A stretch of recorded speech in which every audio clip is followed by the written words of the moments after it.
Bom dia a todos. É com o maior gosto que damos início à conferência do Plano Nacional de Leitura 2027, Presente e Futuro, a atualidade da leitura. Este encontro realiza-se com o apoio da Fundação Carlos Gulbenkian e tem o alto patrocínio de Sua Excelência, o Presidente da República. Vamos dar início à sessão de abertura. Contamos com as presenças de Guilherme de Oliveira Martins, Administrador Executivo da Fundação Carlos Gulbenkian, de Elsa Conde, Subcomissária do Plano Nacional de Leitura 2027, e de Graça Fonseca, da Ministra da Cultura. A todos desejamos que usufruam desta conferência, manifestando aos intervenientes um agradecimento especial. Sejam bem-vindos. Senhora Ministra da Cultura, Senhora Secretária de Estado, permita-me, Senhora Ministra da Cultura, que lhe dê em nome da Fundação Carlos Gulbenkian, em nome do Conselho de Administração, da Senhora Presidente, do meu próprio, umas especiais boas-vindas, uma vez que, nas suas novas funções, nós recebemos-la aqui pela primeira vez. E, portanto, é para lhe dizer que esta casa é sua, como bem sabe, e que a recebemos com muito, muito gosto. Simultaneamente, agradecer a todos, obviamente. Não posso deixar de dar uma palavra especial para a doutora Teresa Calçada, que coordena naturalmente o Plano Nacional de Leitura. Uma saudação à senhora doutora Elsa Conde, que nos acompanha na nossa mesa, nesta sessão de abertura. Uma palavra também ao nosso querido amigo desta casa, sempre, o Dr. Artur Santos Silva, uma saudação muito especial e um agradecimento por estar connosco. A senhora doutora Manuela Pargana da Silva, também uma saudação, porque a rede das bibliotecas escolares tem, obviamente, sempre uma importância grande em tudo isto. Uma saudação também à senhora doutora Isabel Alçada, a todos, minhas senhoras e meus senhores. São duas palavras apenas para vos dizer do grande gosto que temos, Fundação Carlos Gulbenkian, em acolher esta conferência Presente e Futuro, a atualidade da leitura, o Plano Nacional de Leitura 2027. Ao longo deste dia, iremos naturalmente refletir sobre novos desafios exigentes relativamente a garantir que se leia mais e melhor. Sabemos que, em virtude do aumento da escolarização obrigatória, temos mais leitores. Mas é indispensável que, tendo mais leitores, asseguremos que temos melhor leitura e, simultaneamente, que percebamos que ler mais e ler melhor é, naturalmente, garantir a acessibilidade e a comunicação. Tive, aliás, o gosto, com a senhora doutora Teresa Calçada, de participar no grupo que definiu o perfil dos alunos do ensino secundário no fim da sua formação. E a comunicação e a necessidade de percebermos a importância da leitura foi uma preocupação, foi um elemento que não podemos esquecer. Eis porque presente, futuro, a atualidade da leitura significa, no fundo, isto mesmo. Significa percebermos que temos uma panóplia fantástica de novas tecnologias de informação e comunicação, mas essa panóplia fantástica de tecnologias de informação e comunicação obriga a que saibamos lidar com esse novo instrumento. É um instrumento, muitas vezes há desconfiança relativamente a esse instrumento, é compreensível que a mudança traga sempre desconfiança, mas por isso precisamos de ter respostas. Melhor formação designadamente dos professores, dos educadores, para perceberem exatamente como tirar o maior partido possível desta ligação entre a leitura tradicional e a leitura de sempre. Afinal, se nós virmos a própria evolução histórica, desde o momento em que aprendemos a usar a voz, ao momento em que aprendemos a escrever aquilo que exprimíamos oralmente, a partir do momento em que tivemos, pela descoberta dos caracteres móveis de Gutenberg, a imprensa. E hoje, quantos instrumentos fantásticos, quantos instrumentos fantásticos. Portanto, Senhora Ministra, nós sabemos que a sua experiência, porque é alguém que não chega de novo à cultura, é alguém que está na cultura há muito, com provas dadas, a Senhora Ministra compreende perfeitamente isto e compreende naturalmente o significado destes desafios.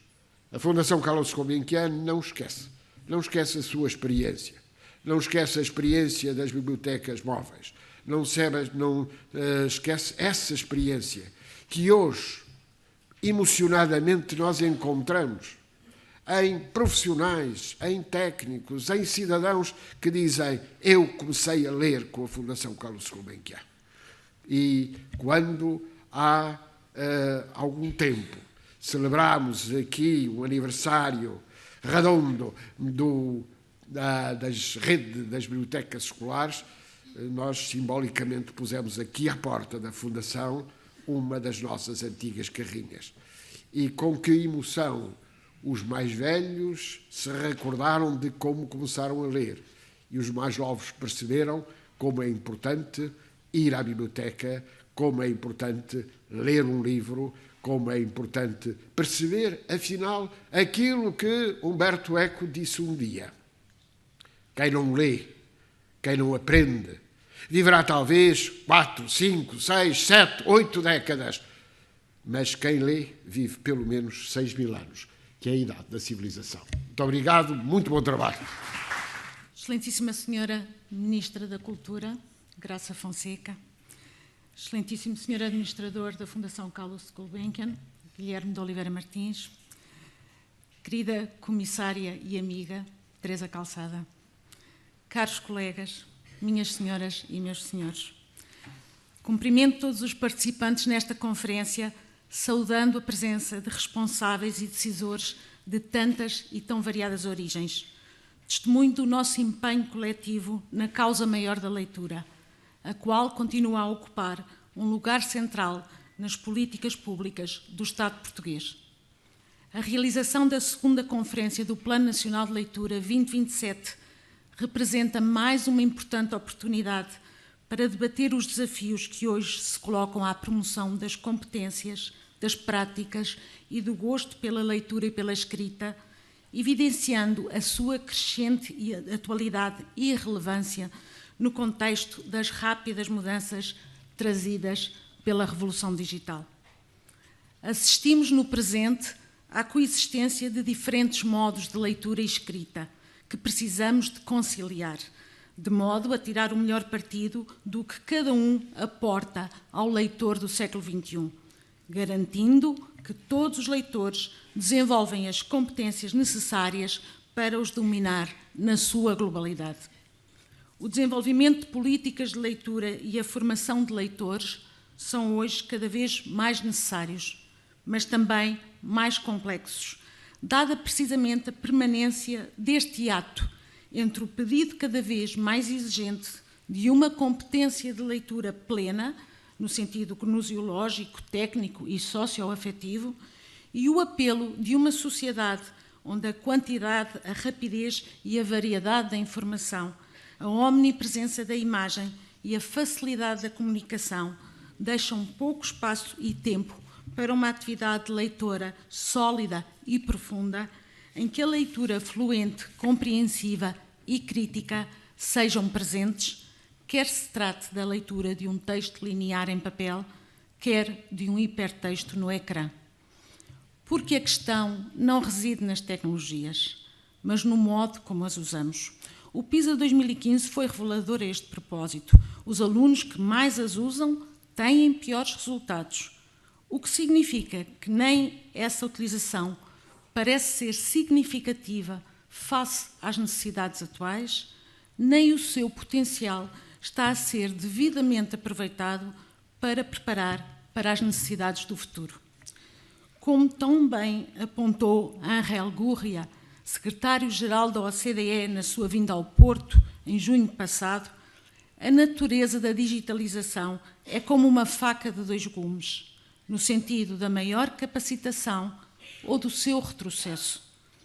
Só a junção das competências cognitivas, funcionais e emocionais associadas à informação, à comunicação e à gestão pessoal das tarefas dita o seu sucesso. E neste avultam as capacidades de expressão e compreensão oral e escrita. De facto, apesar dos progressos evidenciados pelo PISA ou pelo PIRLS, a relação entre as competências e a educação, em que persistem a retenção e o insucesso de uma percentagem significativa de crianças e jovens no início e prosseguimento da escolaridade, ou se mantêm as baixíssimas qualificações de jovens adultos e adultos, deixa perceber que o estado da arte em matéria de literacia está ainda muito aquém do nosso desígnio. Um mundo em que famílias, escolas, empresas, instituições públicas e comunidades usem a literacia como uma ferramenta natural do dia-a-dia para aprender, para trabalhar ou para se cultivar, fazendo elevar o nível socioeconómico e cultural da globalidade dos portugueses e, em particular, dos que mostram maiores dificuldades em ser letrado hoje. Precisamos de tomar maior consciência deste problema, de o estudar aprofundadamente e de o conhecer melhor, de modo a intervir de forma mais eficiente e eficaz. Precisamos de tornar os nossos esforços duradouros e sustentáveis, articulando e reforçando mutuamente as nossas iniciativas, de modo a cobrir todas as populações ao longo da vida. Precisamos de mobilizar a vontade e a adesão de todos os setores da economia e da sociedade, públicos e privados, de modo a garantir a afetação dos meios necessários à implementação das medidas exigidas e à generalização de uma cultura de leitura sofisticada, independentemente dos contextos onde esta se concretize. Precisamos, enfim, de expandir o amor pela leitura em si mesma, o ler por ler, porque também esta valorização estética e atitude cultural face à palavra e à leitura são necessárias quando falamos de pensamento, de memória, de liberdade e de humanismo. Aprender a ler, ler para aprender ou simplesmente querer ler são atos de toda uma vida. E a quantidade e qualidade de leituras que formos capazes de fazer têm um papel-chave nesse crescimento. São estes imperativos políticos e éticos que nos movem e de que procuraremos dar conta nesta conferência através de diferentes reflexões e testemunhos.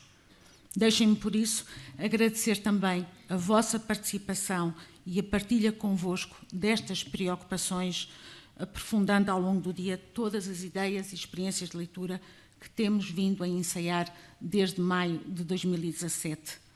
Bom dia para todos e muito obrigada. Bom dia a todas e a todos. Caro professor Dr. Guilherme Oliveira Martins, administrador desta fundação, obrigada pelas palavras. De facto, para mim também, pessoalmente, é muito bom estar aqui hoje nestas novas funções. Ao longo dos últimos 10 anos tive a felicidade de, enquanto desempenhei funções públicas, primeiro na Câmara Municipal de Lisboa e depois no Governo, de poder fazer muitos projetos em parceria com esta fundação, com a Carlos Gulbenkian e também aqui com o nosso amigo Artur Santos Silva. Muito obrigada por tudo e, portanto, é muito bom para mim voltar aqui nesta condição e voltarei sempre com imensa felicidade de cá voltar. A doutora Elsa Conde, todos aqui hoje presentes, bom dia. Hoje é um dia muito importante, ao longo deste dia vão discutir aqui um conjunto de temas absolutamente decisivos para o nosso futuro, porque, como aqui já foi dito, de forma tão brilhante pelo professor Guilherme Oliveira Martins, ler e escrever fazem parte da construção humana e, portanto, também nessa perspectiva fazem parte daquilo que nós temos que ter como prioritário, que é construir sociedades mais inclusivas, mais coesas, mais solidárias. E este é um ponto absolutamente fundamental, em especial nos tempos em que vivemos. E por isso aqui a participação do Ministério da Cultura neste Plano Nacional de Leitura, como aliás no anterior, é absolutamente prioritária para nós. Temos como eixo estrutural, do ponto de vista daquilo que a nível do Governo temos que conseguir fazer, esta ligação entre áreas sectoriais, entre áreas de Governo diferentes, neste caso entre o Ministério da Educação e o Ministério da Cultura. E este é um ponto absolutamente decisivo no Plano Nacional de Leitura e é também naquilo que é a ligação entre as bibliotecas escolares e a rede nacional de bibliotecas que existe um pouco por todo o país hoje em dia. E nós temos isto como absolutamente decisivo, que é, se não conseguirmos construir redes, por um lado, entre o que é a área da educação e a área da cultura, entre redes em que é equipamentos da administração central e equipamentos da administração local, se não conseguirmos cruzar as escolas, os museus, as bibliotecas que existem muito ligadas a cada um dos municípios por este país, estamos a perder sinergia, estamos a perder um potencial de conseguir dar passos decisivos naquilo que é precisamente os hábitos de leitura, aumentar o nível de literacia e levar cada vez mais públicos a ler e a ter, como aqui dizia também, amor por ler e por escrever. E há aqui também um desafio absolutamente decisivo para isto, que é aqui falou-se por alto e julgo que é um dos temas ao longo deste dia, que é os novos modos de leitura. Há pouco falávamos sobre isso antes de entrarmos e sabemos hoje que os hábitos de leitura, a forma como lemos, a forma como as novas gerações estão a ler, é profundamente diferente da forma como há 20, 30 anos atrás líamos. E este é absolutamente um ponto central também nesta discussão que temos que fazer ao longo deste novo Plano Nacional de Leitura. Como é que nós nos adaptamos, nós neste caso Governo e autarquias, nesta rede que há pouco vos referia, como é que nos podemos adaptar, como é que podemos oferecer instrumentos e ferramentas e se calhar equipamentos diferentes para que consigamos dar a resposta adequada aos novos modos de leitura. Eu, aliás, pegando aqui no exemplo que o professor Guilherme Oliveira Martins deu sobre as bibliotecas móveis da Fundação Carlos Gulbenkian, que julgo que deve ter 40 anos, talvez 30, 40 anos, se não me falha a memória, eu diria que se calhar estava na altura, e aqui fica um desafio, eu gosto sempre de, por onde passo, deixar desafios, acho que também faz um pouco parte do meu papel enquanto por aqui estiver, e por isso acho que está na altura de lançar um desafio à Fundação Carlos Gulbenkian, que é, se calhar, seria de recriar precisamente o conceito de biblioteca móvel, mas agora adaptado aos novos tempos. E se calhar tentar precisamente procurar perceber o que é que seria hoje a biblioteca móvel que foi há 30 ou 40 anos atrás. Provavelmente não seria igual, provavelmente seria diferente, provavelmente teria conteúdos diferentes, provavelmente teria formas de acesso diferentes. E se calhar este é um bom desafio para, em conjunto com o Ministério da Cultura e certamente com o Ministério da Educação, podemos trabalhar neste projeto de recriar para o século XXI a biblioteca móvel destes tempos, para podermos ir de aldeia em aldeia e de escola em escola, para permitir que não só os novos, mas também os mais velhos, aqueles que hoje em dia estão mais afastados precisamente de bibliotecas e de equipamentos onde possam consumir livros, se calhar está na altura de podermos precisamente trabalhar aí, e fica aqui o desafio para trabalharmos em conjunto na Biblioteca Móvel do século XXI. Muito obrigada e bom dia de trabalho a todos. A entrega do Prémio Ler Mais, cuja atribuição acontece pela primeira vez, é, por certo, um momento sensível para todos. Este prémio tem por finalidade reconhecer o trabalho de excelência realizado em prol da melhoria dos índices de leitura dos portugueses e do gosto pela leitura e pela escrita. Instituído pelo Plano Nacional de Leitura 2027, o Prémio Ler Mais visa galardoar, em cada ano, personalidades ou entidades que se destaquem nos domínios da leitura e da escrita. Participam nesta cerimónia a Comissária do Plano Nacional de Leitura, Teresa Calçada, a Presidente do Júri, Isabel Alçada, e Artur Santos Silva, Presidente da Fundação La Caixa BPI em Portugal, mecenas que patrocinam exclusivo este prémio. A estatueta, uma belíssima peça da autoria do designer Eduardo Aires, cuja concessão foi oferecida pro bono, vai ser entregue ao vencedor. Bom dia a todos. Muito obrigado pela vossa presença. Um obrigado especial à Isabel Alçada, Dr. Santos Silva, porque este prémio que nós hoje aqui trazemos pela primeira vez é um gosto e um desejo há muito tempo no Plano Nacional de Leitura, um reconhecimento devido a quem trabalha nestas áreas. Um agradecimento também especial ao designer Eduardo Aires, que eu não sei se está aqui ou não, mas um agradecimento pelo troféu que vai ser entregue ao vencedor deste prémio, que é ainda segredo, mas que anunciaremos brevemente. E passo de imediato a palavra à Presidente do Júri e depois entregamos o prémio. Isabel? Bom, muito obrigada, Teresa Calçada, e saúde o meu querido amigo Artur Santos Silva, aqui presente, e digo-vos que é com muita emoção que estou aqui hoje.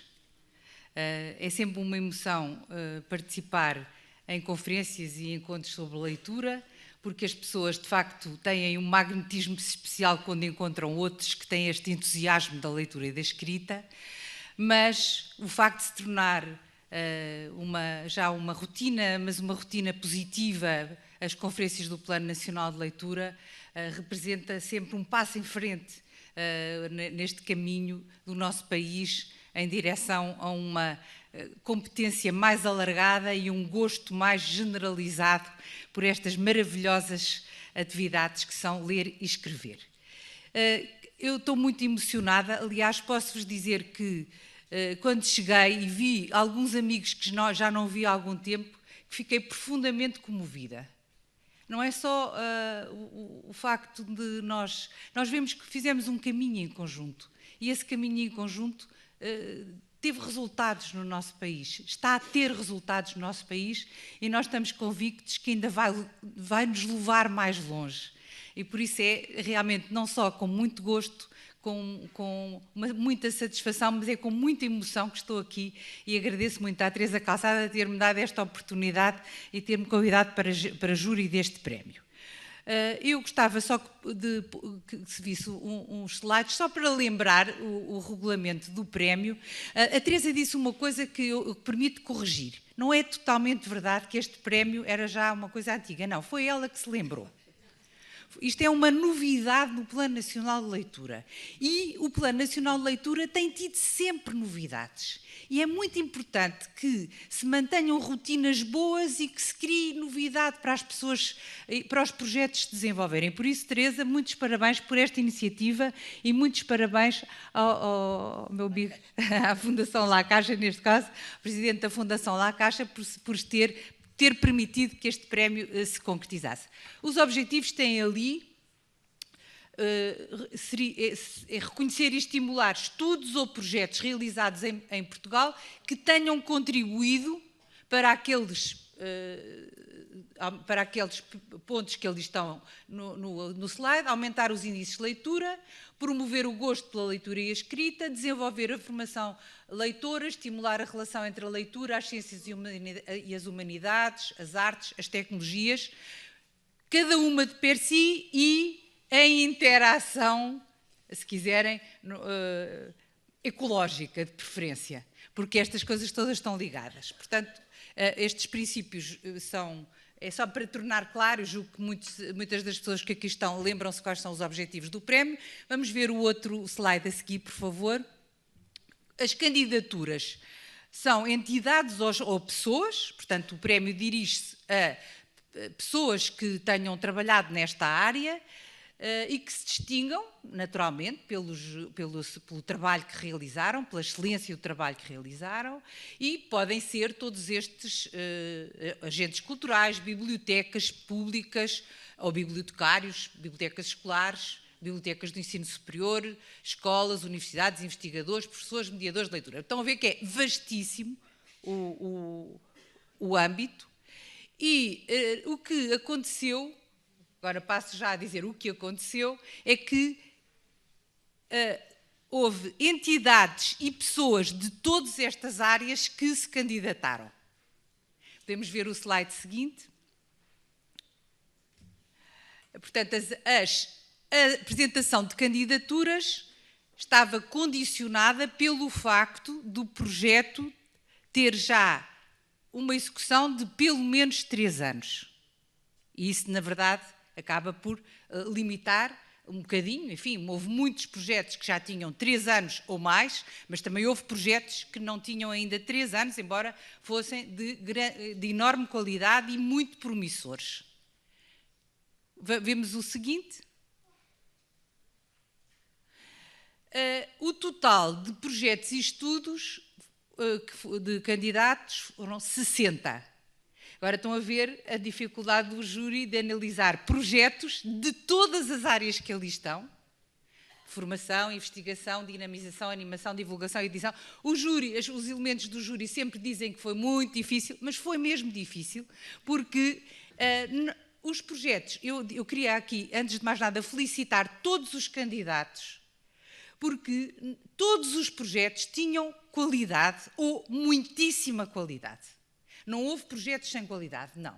Realmente houve uma autofiltragem para membros do júri, enfim, estive com pessoas com personalidades muitíssimo reconhecidas nesta área, a debater a questão. Claro que o critério era nosso, não é? Porque para propor ao Plano Nacional de Leitura uma candidatura que fosse realmente indiscutível. Posso-vos dizer que nestes júris nunca é indiscutível. Nós podíamos ter escolhido em todas as áreas, porque às vezes é muito difícil. Por exemplo, projetos que têm um efeito fantástico na dinamização, na divulgação, na animação da leitura, e projetos na área da ciência ou da formação, ou projetos que têm vários anos de trabalho no terreno com escolas, projetos em bibliotecas. Estão a ver que é uma diversidade que torna muito difícil fazer a escolha. Naturalmente que quando se faz uma escolha seleciona-se e era só um, e tudo o resto, todos os outros não puderam ser escolhidos este ano, mas eu queria desde já dizer-vos que incentivo os projetos que se candidataram este ano que voltem a candidatar-se, porque não ficaram de maneira nenhuma excluídos. Ficaram, eu julgo que alguns, ou muitos, ficaram adiados como possibilidade de aceder ao prémio. Passamos agora ao slide seguinte. O prémio é atribuído a uma candidatura de enorme qualidade. Enorme qualidade, eu não vou revelar porque a decisão de atribuição do prémio é da responsabilidade do PNL. O júri está no regulamento, por isso quis pôr o regulamento bem claro, com base na proposta de um júri independente. Portanto, eu coordenei o júri independente, mas entregámos a proposta ao Plano Nacional de Leitura, aqui representado pela sua comissária, e, portanto, eu vou passar a palavra e ela é que vai anunciar o prémio deste ano. Portanto, a primeira vez que o Plano Nacional de Leitura confere este prémio, e dou desde já os meus parabéns aos vencedores deste ano e a todos os outros que decidiram sujeitar-se a fazer estas candidaturas. Muito obrigada. É um gosto poder dizer-vos aqui, em nome do Plano, em nome de quem financia este prémio, em nome de quem fez a coordenação do júri, dizer-vos que o vencedor é um grupo de investigadores, um grupo grande de investigadores, 18 concorrentes conjuntos com este trabalho vencedor, a quem agradeço, na pessoa da coordenadora desse projeto, professora, faltava-me aqui, professora Yolanda Ribeiro.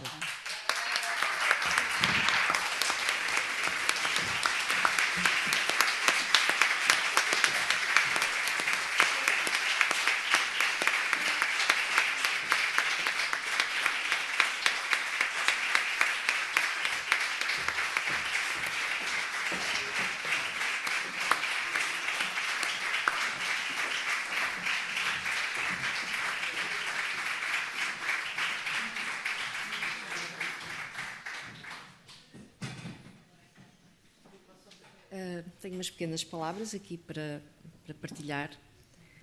Devo dizer que não estou tão nervosa desde o dia do meu doutoramento. Queria cumprimentar naturalmente a doutora Teresa Calçada, Comissária Nacional do Plano Nacional de Leitura 2027, a doutora Isabel Alçada, Presidente do Júri, o doutor Artur Santos Silva, Presidente da Fundação La Caixa, e todos os presentes neste auditório da Fundação Carlos de Gulbenkian. Numa época digital, todos trazemos em papel aquilo que pretendemos dizer, eu também. Cabe-me na qualidade de investigadora responsável do projeto Ainda Estou a Aprender, financiado pela Fundação Carlos Gulbenkian, do âmbito do concurso de apoio a projetos de investigação nos domínios da língua e cultura portuguesa, e em nome da equipa responsável pelo seu desenvolvimento, receber este prémio. Portanto, não é um prémio pessoal, é o prémio de uma equipa de investigação. Como dizia a doutora Isabel Alçada, somos 18 mulheres que eu naturalmente tenho que apresentar enquanto coordenadora deste grupo. Começando pelas investigadoras séniores, tenho aqui a minha colega Fernanda Leopoldina Viana.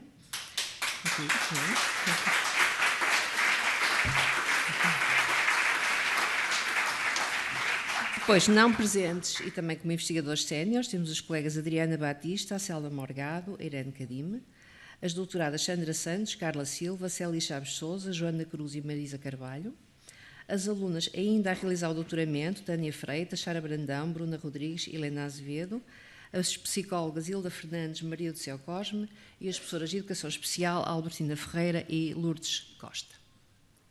Nós somos uma equipa, a equipa responsável deste projeto, e, naturalmente, há uma questão que nos fazem muitas vezes, que é o que é que nos torna uma equipa tão coesa. E eu diria, em primeiro lugar, nós de facto somos verdadeiramente apaixonadas pelo trabalho. Não sei se somos um bocadinho workaholic. Somos também apaixonadas pela investigação, naturalmente.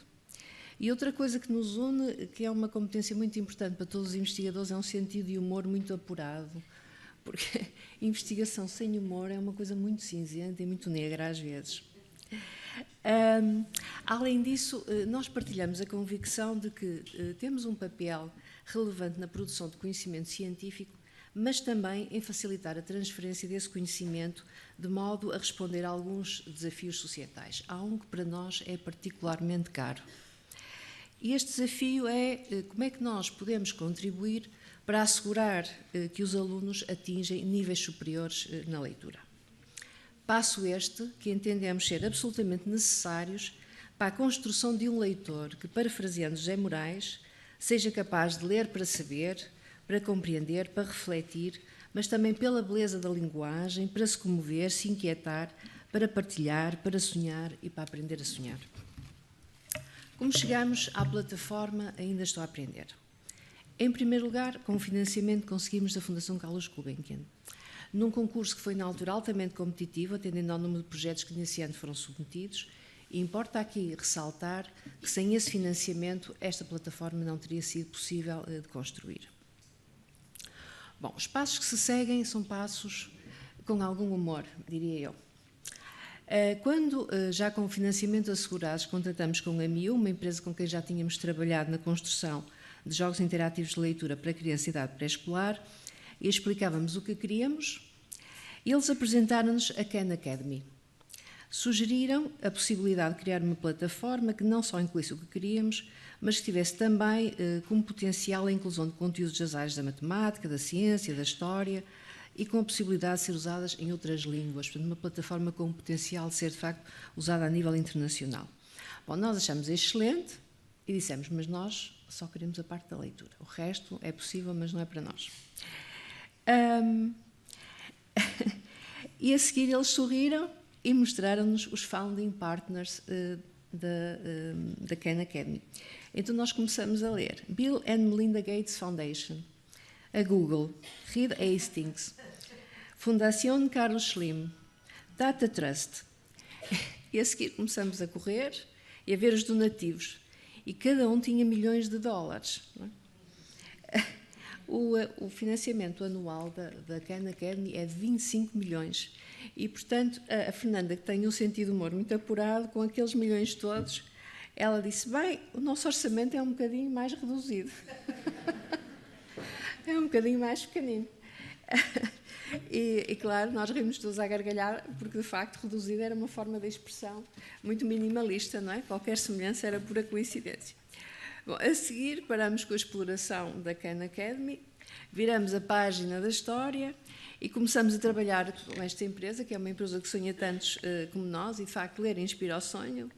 E assim começou uma história, em caminho a empresa se tornou mecenas. Na realidade, aquilo que foi pago pela construção desta plataforma só foi possível porque a própria empresa, de facto, financiou parte desta plataforma. É uma história que também envolve a RTP, que nos autorizou a utilização de muitos vídeos, a Rádio Universitária do Minho, a quem nós conseguimos convencer a fazer-nos a locução e tratamento de som por preços relativamente baixos face aos orçamentos que nós tínhamos, e de facto o processo foi andando, apesar do baixo orçamento. Devo dizer que esta história da construção da plataforma eu não diria que correu tudo muito bem e que foi tudo muito fácil. Na realidade não foi. Na realidade, a articulação entre o informatiquês da empresa e o português não foi fácil. De um lado estava uma equipa de engenheiros e do outro lado 18 mulheres, todas habituadas a trabalhar em velocidade TGV, que pagavam pouco, mas pediam muito. E, portanto, foi uma história com inúmeras cenas de humor. Só para terem uma ideia, houve uma altura que nós dissemos, bom, nós queremos que a plataforma tenha reconhecimento de voz, e durante meia hora explicamos porque é que tinha que ter reconhecimento de voz. E eles disseram que sim, e nós ficamos convencidas que íamos ter reconhecimento de voz. E eles responderam, sim, é possível, mas sabem o que é preciso para fazer reconhecimento de voz? Não, nós só queremos reconhecimento de voz. E eles foram explicando, e nós lá ouvimos meia hora, e depois ficamos a pensar nos milhões da Fundação Bill e Melinda Gates que nós não tínhamos, e portanto ficamos sem reconhecimento de voz. Pronto. E naturalmente fizemos o que fazemos sempre, pensamos em alternativas, porque em investigação nunca há um só caminho, existem sempre alternativas, e são essas alternativas que nós obviamente temos que construir. Bom, o que é que aconteceu depois de acabar? Nestes últimos 2 anos têm sido anos um bocadinho complicados, por questões prosaicas. A plataforma tem que ser pago o alojamento. O primeiro ano foi assegurado pela Fundação Carlos Gulbenkian, a seguir era a nossa responsabilidade durante 1 ano. Nós não quisemos deixar que a plataforma ficasse online e, portanto, eu e a Fernanda, alternadamente, temos assegurado o alojamento com verbas que decorrem da nossa produtividade científica. E, portanto, neste sentido, este prémio vai-nos permitir assegurar o alojamento da plataforma nos próximos anos, que é uma coisa que é particularmente importante. E, portanto, na realidade, ao recebermos este prémio, enquanto equipa, nós sabemos que não só nos garante esta continuidade e esperamos também que ela possa, de alguma forma, contribuir para novos mecenas, quem sabe a Google e a Fundação Bill e Melinda Gates, e aumentar um bocadinho mais, enfim, as nossas disponibilidades em termos de desenvolvimento da plataforma. Bom, receber este prémio é naturalmente um reconhecimento pela qualidade de trabalho que fizemos e também a confirmação de que muitas das opções valem a pena. Mas, se por um lado é um reconhecimento do nosso trabalho, como investigadoras na área da leitura, nós não podemos deixar, naturalmente, de felicitar o Plano Nacional de Leitura e a Fundação La Caixa pelo lançamento deste prémio. Saindo, enfim, centrada em nós próprios e olhando, de facto, para a questão da leitura em Portugal, este concurso, do nosso ponto de vista, é absolutamente maravilhoso, porque ele permite algo fundamental, que é mapear e dar visibilidade a projetos de promoção da leitura, os quais são muitas vezes de difícil acesso. E são de difícil acesso por várias razões.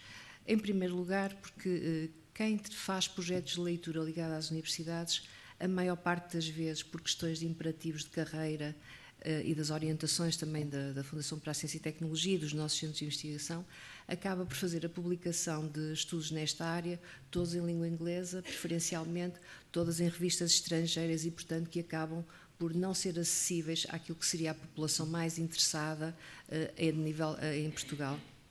E, por outro lado, porque em alguns casos, quem não está ligado à academia também não é muito a tradição, não é muito a sua prática, digamos assim, de divulgação. E, portanto, nós temos, de facto, muitos projetos de grande qualidade que ficam escondidos, não divulgados pelos constrangimentos e por este nosso modo de viver.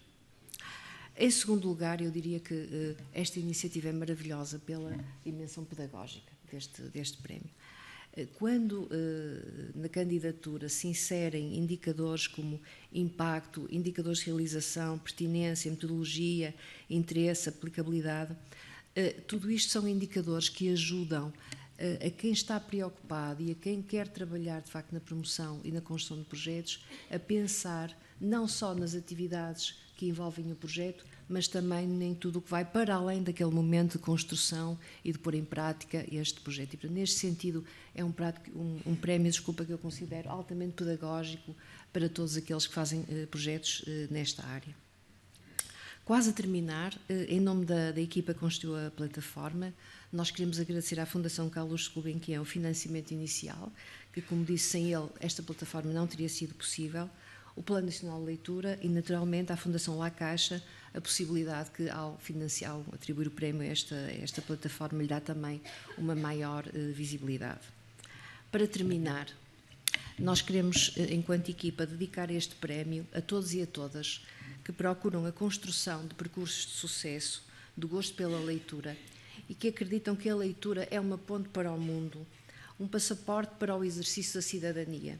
E, nas palavras de Albert Mengel, não podemos deixar de ler. Ler, quase tanto como respirar, é uma das nossas funções vitais. Muito obrigada em nome da equipa.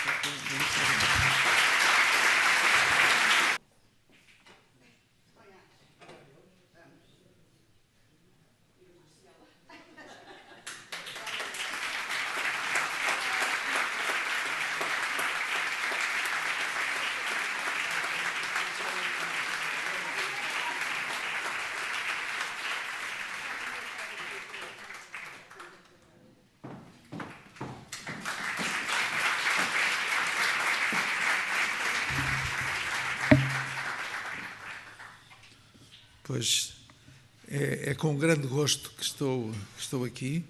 Queria esclarecer, não sou o presidente da Fundação La Caixa, sou neste momento administrador não executivo da Fundação La Caixa e sou responsável por coordenar um programa em Portugal, a que já vou a seguir fazer alguma referência, estando aqui e aproveitando esta oportunidade.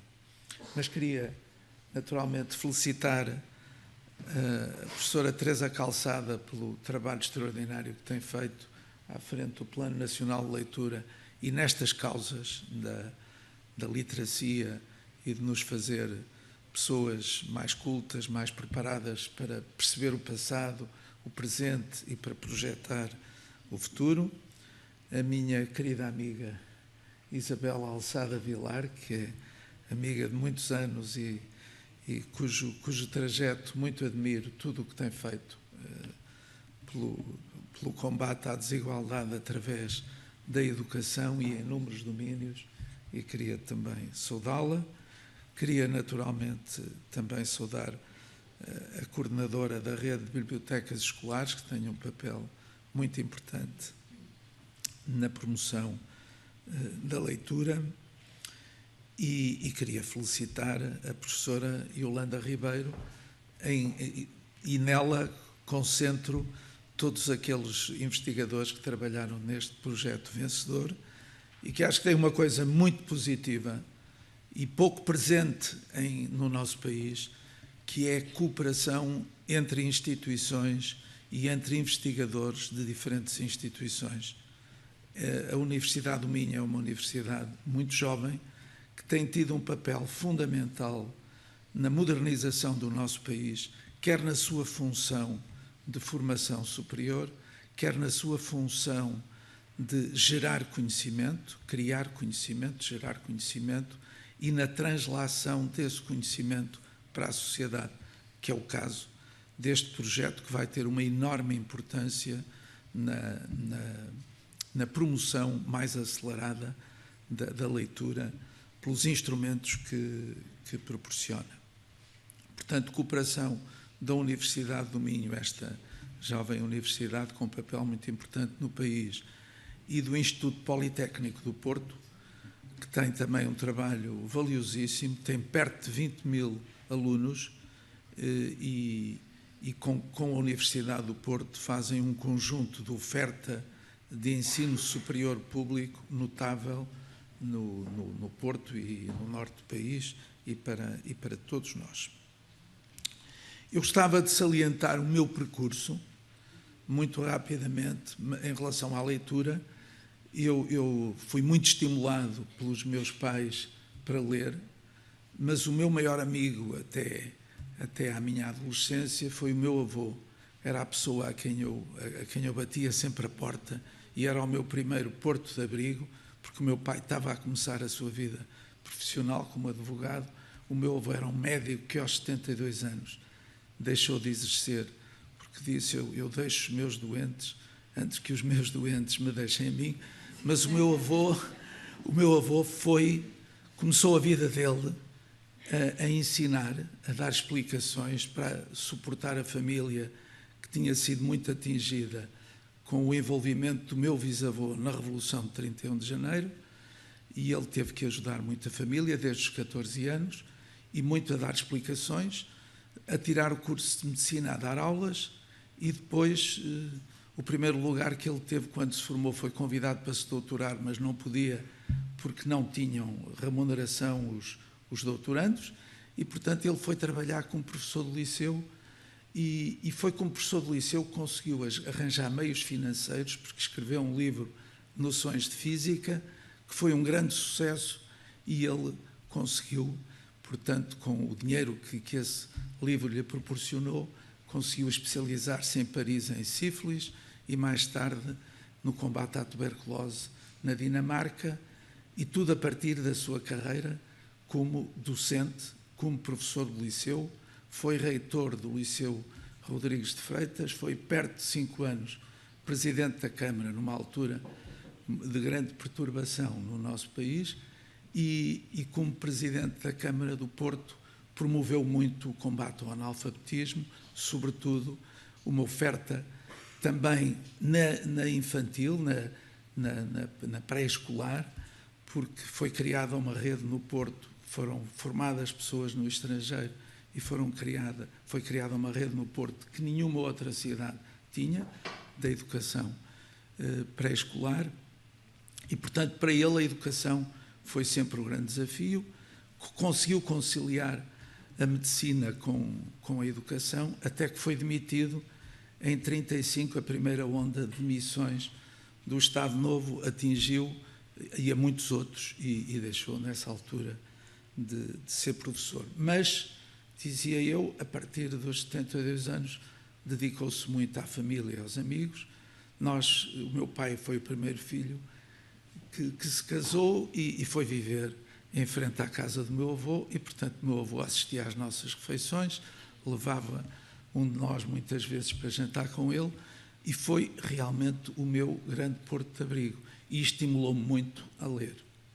Mas devo, mais tarde, eu andava num pequeno colégio para não ter que fazer mocidade portuguesa. O meu pai descobriu que havia um colégio onde isso não era obrigatório, e andei primeiro numa escola pública, na primeira e segunda classe, e depois nesse colégio para ir ocupando um lugar e para lá ficar quando fosse o liceu e a mocidade portuguesa me batesse à porta. E, portanto, quando eu estava, depois de um percurso mais a pensar tirar um curso de engenharia, no meu 6º ano andei a preparar-me numa linha EF que era para ir para a engenharia, mas depois a vida do meu pai e o meu herói seduziu-me, vou para Direito, que realmente foi uma porta a que eu, por engano, bati, mas nessa altura eu quis ter uma pessoa com quem pudesse discutir mais o que lia, e lia muito, e o meu pai arranjou que o professor Oscar Lopes me dedicasse 1 hora por semana, ao domingo de manhã, e foi extraordinário o que ele fez em mim. O professor Oscar Lopes tinha sido julgado, tinha estado 2 anos preso como membro do MUD Juvenil, que foi um movimento muito importante de oposição ao regime, e estava, ele que era extraordinário professor, que poderia dar aulas fantásticas de literatura portuguesa, de filosofia, de história, depois de ter sido absolvido, porque ele veio a ser absolvido nesse julgamento, teve 2 anos preso, o professor Oscar Lopes dava português do primeiro e segundo ano, francês até ao quinto ano e não podia dar mais nada.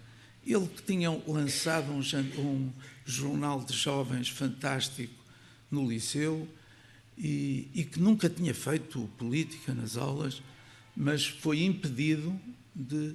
Os jovens foram impedidos de beneficiar e eu tive nele realmente, e não queria deixar de o evocar aqui quando estamos a falar da leitura, mas ele deu um contributo enorme para a minha valorização, para a maneira como eu passei a ler e para a necessidade, na medida do possível, de tudo o que lemos, temos que ter uma opinião própria, temos que numa ficha, um poema, um conto, um romance, temos uma peça de teatro, temos que numa ficha procurar mostrar aquilo que nos marcou e aquilo que nos inspirou. Portanto, eu peço-vos desculpa de fazer aqui esta evocação do meu passado, mas que é muito oportuna.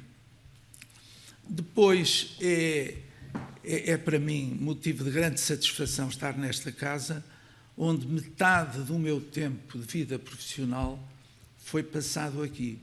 Primeiro como membro de um Conselho Consultivo Geral, durante 7 anos, depois durante 10 anos como administrador não executivo da Fundação e depois 5 anos, portanto, presidente executivo da Fundação. É uma instituição, como todos sabem, extraordinária, ainda mais uma vez se viu agora aqui com a professora Yolanda Ribeiro e a sua equipe, que foi financiada pela Fundação, fez do país, do nosso país, um país diferente e diferente para melhor.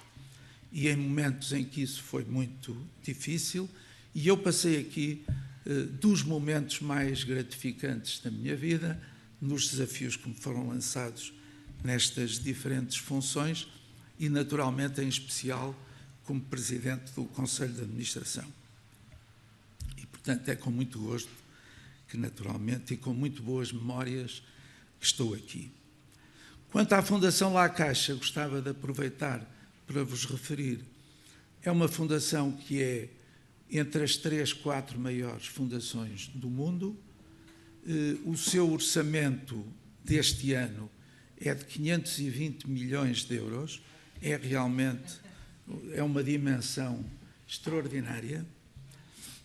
60% do orçamento é investido na área social.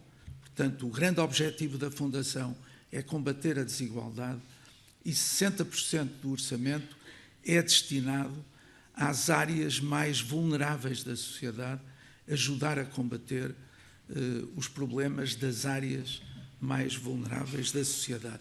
E uma delas é exatamente a da educação das crianças, até aos 6 anos, depois dos 6 anos e dos jovens. Tem um programa muito importante que é o Pró-Infância, que vai começar a ser lançado aqui em Portugal no próximo ano. Em relação ao combate à iliteracia ou à promoção da literacia e da leitura, tem vários projetos em que está envolvido e o mais importante é um que se chama Lexit, que não é iniciativa, é a iniciativa da Fundação Bofill, não é uma iniciativa da Fundação, mas é um programa que teve grande êxito em Espanha. E, portanto, esta Fundação, quando foi contactada pela professora Teresa Calçado, se estaríamos interessados em ser o patrono deste prémio tão oportuno, nós, naturalmente, respondemos com todo o entusiasmo positivamente. A Fundação em Portugal, este ano, investirá 12 milhões e meio de euros, sobretudo atividades distributivas e além as fatias mais importantes, além, portanto, da área social.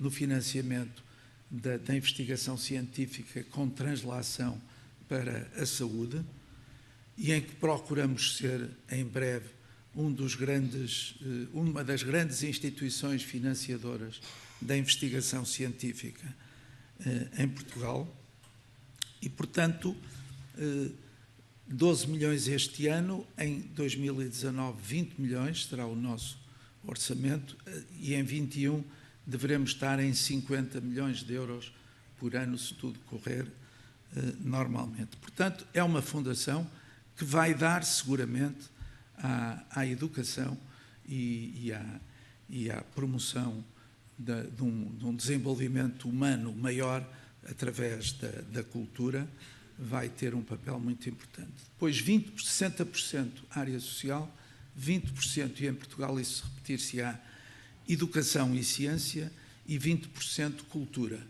onde tem uma rede de museus muito importante em Espanha e tem uma atividade, portanto, muito relevante. Eu gostava de lembrar que realmente no Portugal, à beira do Portugal não democrático, nós tínhamos a estudar um número que seguramente era menos de 1/10 do que temos hoje, a estudar no básico e no secundário. Tínhamos na universidade talvez 6, 7% da frequência que temos hoje. Portanto, Portugal é hoje um país completamente diferente.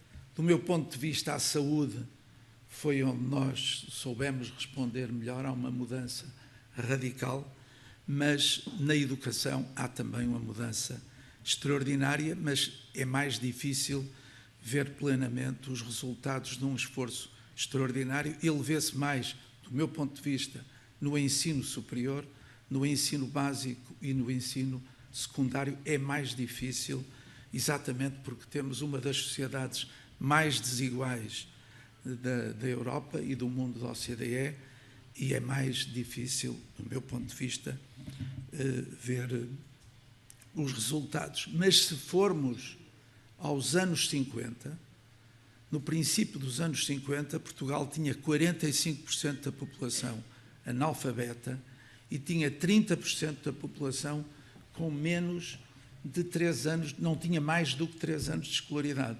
Isto é, tínhamos 75% da população, podemos dizer, analfabeta funcional. Portanto, é extraordinário o percurso que o nosso país fez e esta batalha é uma batalha que tem que continuar, é uma batalha que tem que ser ganha. A literacia ou as dificuldades de leitura são a razão principal num estudo muito interessante que li de ano passado e em que estiveram envolvidas a professora Teresa Calçada, a doutora Isabel, a professora Isabel Alçada, a Maria de Lourdes Rodrigues e o professor João Mata, mas as razões principais para o insucesso no início do básico, no segundo ano, têm a ver com as dificuldades de leitura e, portanto, se nós queremos formar pessoas mais preparadas, se queremos educar e desenvolver melhor as pessoas que estão na fase da infância ou que estão na juventude, mas que se estão a preparar para enfrentar o futuro, a leitura é essencial. E, portanto, eu queria felicitar as duas primeiras, a primeira e a atual coordenadora do Plano Nacional de Leitura, não, comissária, não é coordenadora, é comissária. Comissária. A doutora Isabel Alçada, que foi a primeira, a doutora Teresa Calçada, que é atual. Eu queria felicitar pelo trabalho extraordinário que fizeram e que estão a fazer, e a doutora Isabel Alçada nunca saiu destes territórios, está sempre presente e está sempre a fazer mais, e tem tido um grande sucesso, porque ter mais de 10 milhões de livros lidos pelos nossos jovens e as nossas crianças, não só aqui como no exterior, é extraordinário. Portanto, eu desejo a continuação do maior sucesso ao Plano Nacional de Leitura e podem contar com a Fundação La Caixa, seguramente. Muito obrigado. A celebrar esta cerimónia, contamos com a atuação do Trigo Limpo Teatro Acerte, Associação Cultural e Recreativa de Tondela, momento em que José Rui Martins e Luísa Vieira celebram a palavra dita e musicada.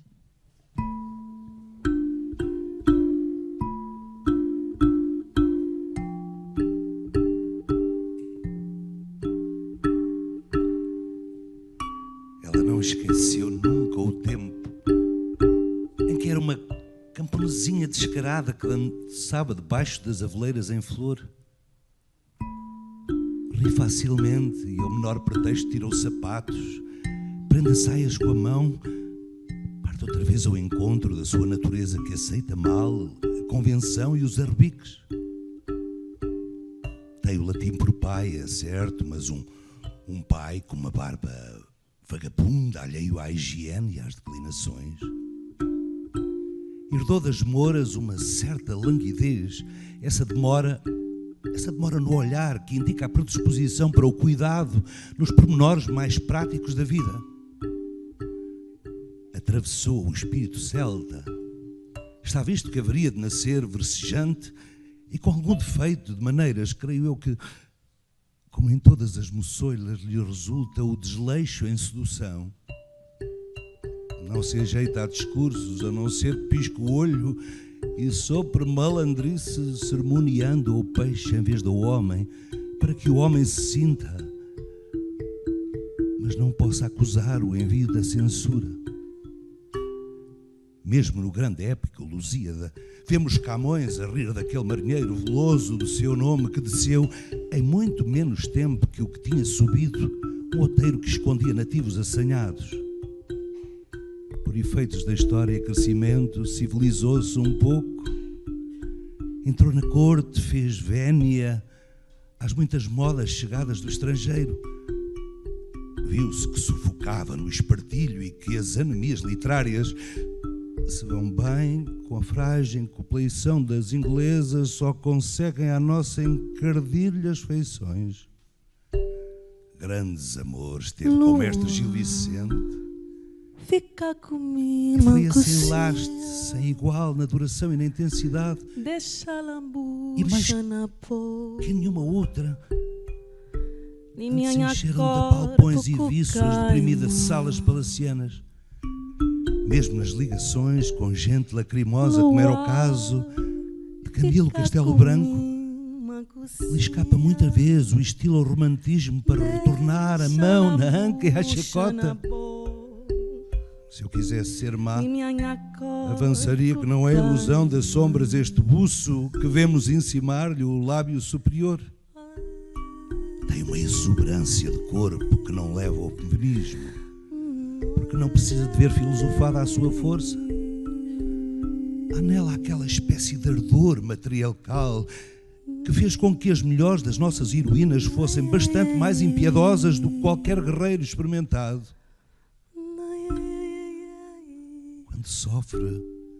Quando sofre, porém, sofre com convicção, seguindo o sofrimento em todos os preceitos, o do choro, o do grito, o do lamento, tudo para ser ouvido, assim colega, suplicando o consolo da vizinhança.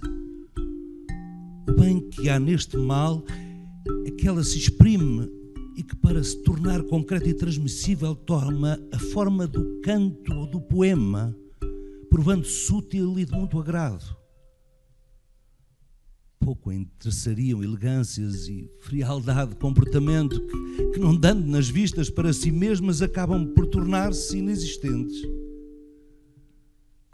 O pranto que ela faz quando a desamam foi, parece, a origem do próprio Rio Mondego. Origem do fado, já se sabe. Está seguramente no trajeto que entre o peito e as lágrimas obriga o desgosto a passar pela garganta, sendo que um repuxão final no chale nos alerta para grandes reservas reativas. O da braveza e o da melancolia. O da mulher da rua e o da menina que se oculta por trás da caça da janela. Saiu para além do mar com os marinheiros, mas não entendeu nada do império. O que quis foi dançar, misturar-se. Enquanto eles debolavam e ofendiam, ela deitou-se na frescura das palhotas e gerou promissoras combinações da espécie. Enquanto a missa e a lei teimavam no latim, ela, a menina do descaramento, espalhava as filhas pelo mundo fora, numa alegre e opulenta sementeira. Abriu os braços a fonemas e a deuses que eram até então estrangeiros e hostis, mas nela se deixaram docemente fundir. Enquanto a nobreza desgenera, por secagem do sangue e doçarias, a nossa mocetona continua trocando afeto em terras de África e Brasil, tomando e oferecendo, e outro não é o seu segredo da juventude. Menininha que eu vi nas mãos do Miyakoto, a rir da brincadeira que era uma flor rodando pelos ares abaixo. Menininha que disse estar bem e estar feliz. Menina e moça, Délia Correia.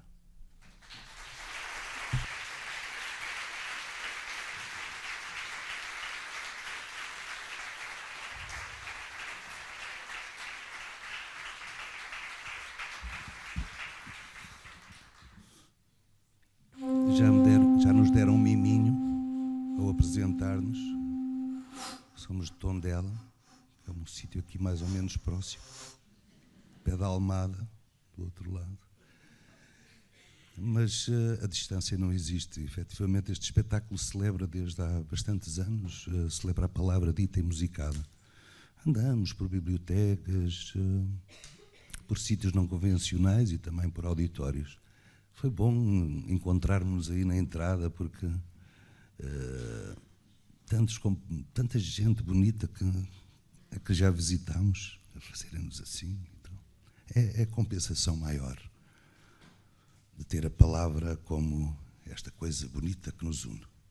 Vamos agora partilhar convosco um poema que se chama As Palavras. É de Carlos Drummond de Andrade.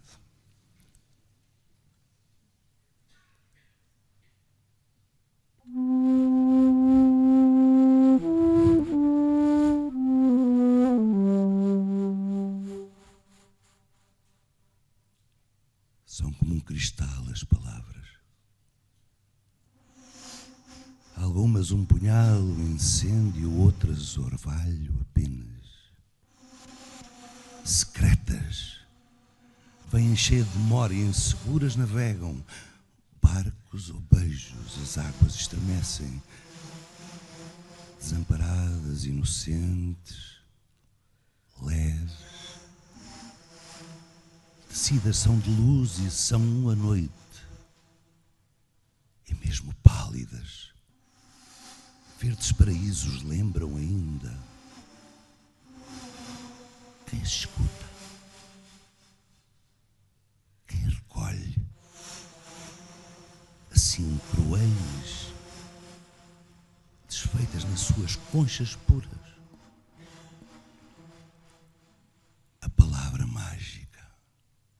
Certa palavra dorme na sombra de um livro raro. Como desencantá-la? É a senha da vida, a senha do mundo. Vou procurá-la. Vou procurá-la a vida inteira, no mundo todo. Se tarda o encontro, se não a encontro, não desanimo, procuro sempre. Procuro sempre. E minha procura ficará sendo minha palavra. Carlos Drummond de Andrade.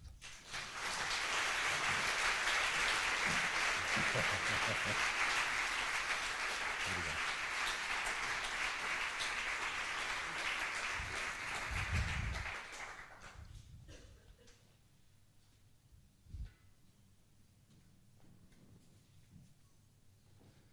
Agora vamos partilhar convosco um poema muito bonito do Júlio Pomar.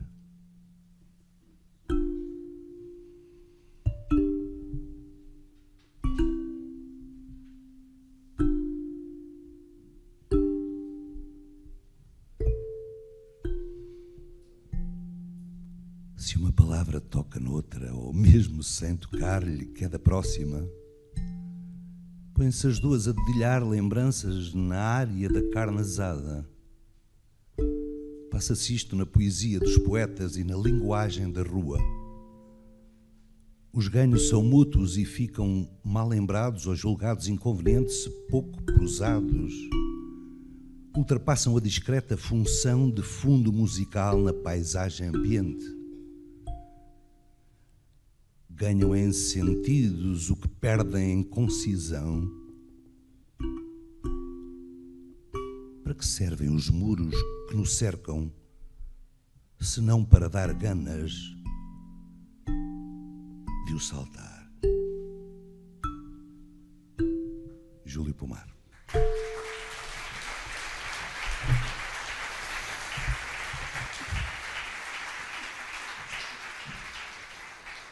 E agora um poema de Alexandre O'Neill.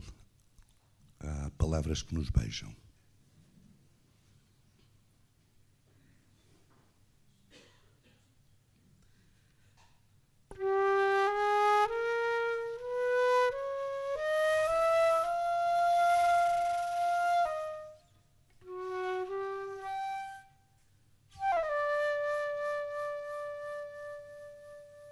Há palavras que nos beijam.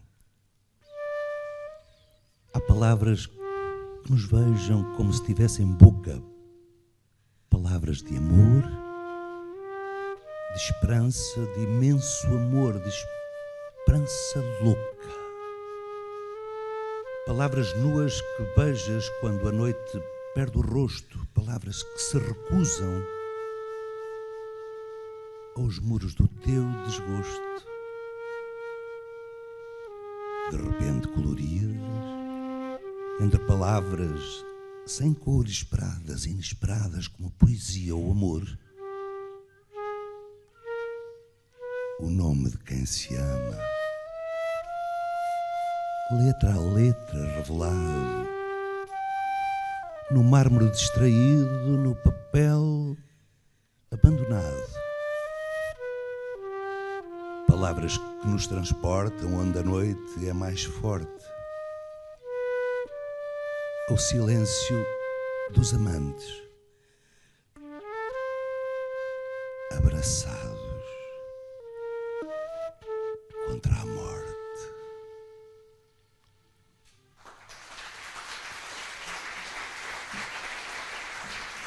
Alexandre O'Neill.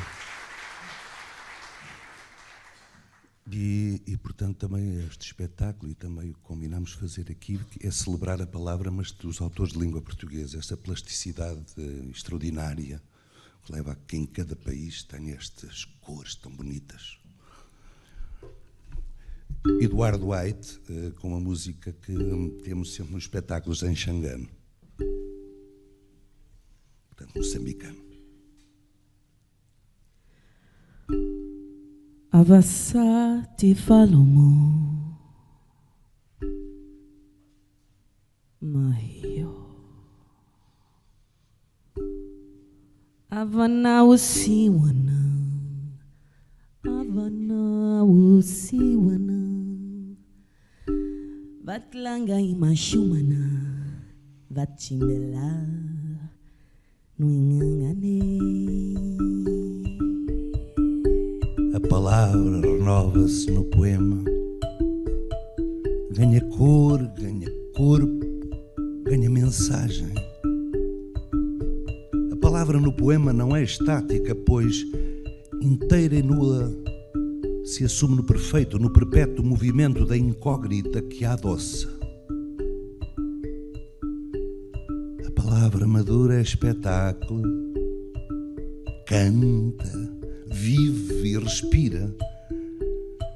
Para tudo isso basta uma mão inteligente que a trabalhe, lhe dê a dimensão do necessário e do sentido e lhe amaine sobre o dorso o animal que nela dorme destemido.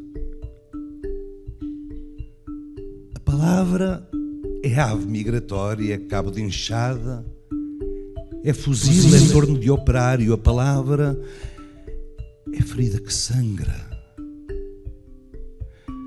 navalha que mata, é sonho que se dissipa, visão de vidente. A palavra é assim tantas vezes dia claro, sinal de paisagem, por isso é que a palavra se dá inteiramente. Um bom poeta com os seus sonhos, com os seus fantasmas, com os seus medos e as suas coragens. Porque é na palavra que muitas vezes está perdido ou escondido